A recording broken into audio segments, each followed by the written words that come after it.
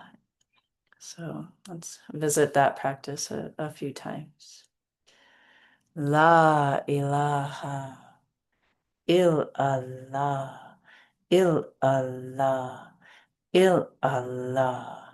La ilaha illallah, illallah, illallah.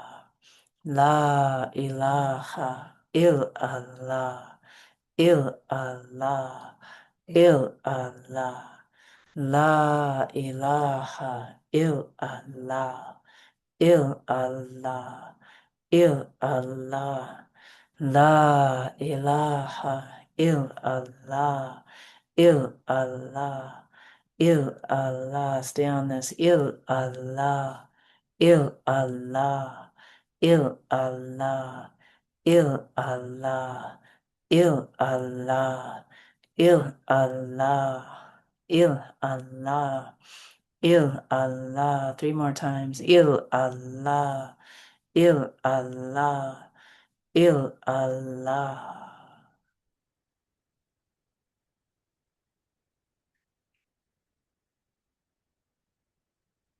If you can, just hold this zikr on your breath throughout the day, throughout the week, breathing out La ilaha, breathing in illallah.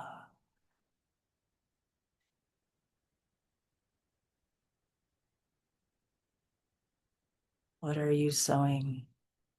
Illallah.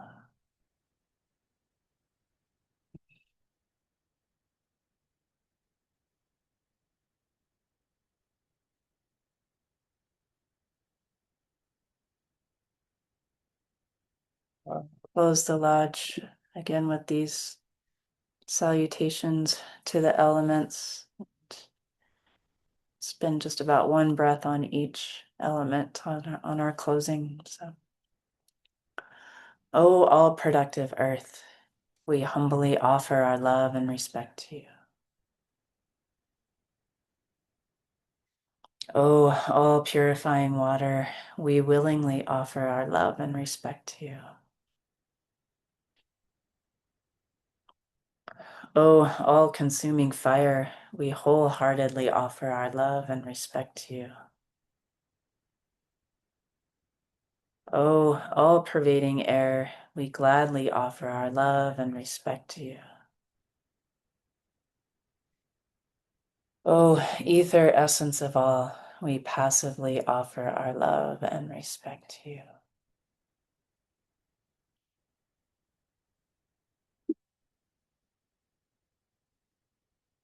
And we'll close with the prayer, Katu. O thou, who art the perfection of love, harmony, and beauty, the Lord of heaven and earth, open our hearts that we may hear thy voice, which constantly cometh from within.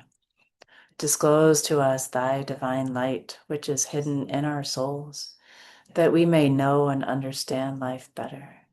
Most merciful and compassionate God, give us thy great goodness. Teach us thy loving forgiveness. Raise us above the distinctions and differences which divide men. Send us the peace of thy divine Spirit, and unite us all in thy perfect being. Amen. Thank you, friends.